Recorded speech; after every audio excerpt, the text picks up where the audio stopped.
Dama waɗannan su suke kaiwa 'yan bindiga makamai.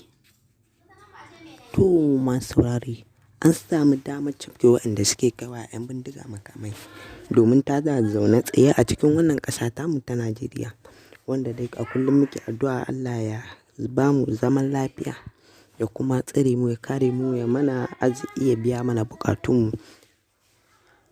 An kama wanda suke shigarwa da waɗannan mutane bindigu ne ta hanyar kwanton ɓauna da sojoji suka yi da lambu da kuma sanin aiki, wanda wannan aka musu talala aka cafko su kuma suka shiga hannun hukuma.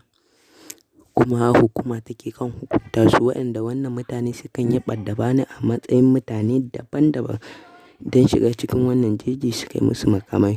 Kuma wannan ya haɗa har da manya a cikin wannan ƙasa tamu, wanda su ne ma jigon su suke ba da makaman don kai waɗannan mutane. To amma an yi nasarar cafke su. Kuma dai su wane wannan?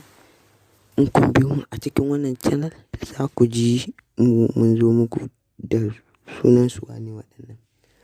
Don kar ka manta kana kan tashar Arewa Top Hausa News, wanda a koda yaushe take kawo maka bidiyoyi na labarai masu tushe da ma'ana, kuma wanda za mu ci gaba da kawo maka har illa ma sha Allahu. Kai dai kawai in ka kasance baƙo a wannan channel ka danna subscribe, kana ka danna alamar ƙararrawa don samun shirye-shiryenmu game da sababbin bidiyoyi da zarar mun ɗora YouTube za su sanar da kai. To waɗannan dai mutane dama an sha mamakin ganin cewa yadda suke samun makamai ta hanya daban-daban.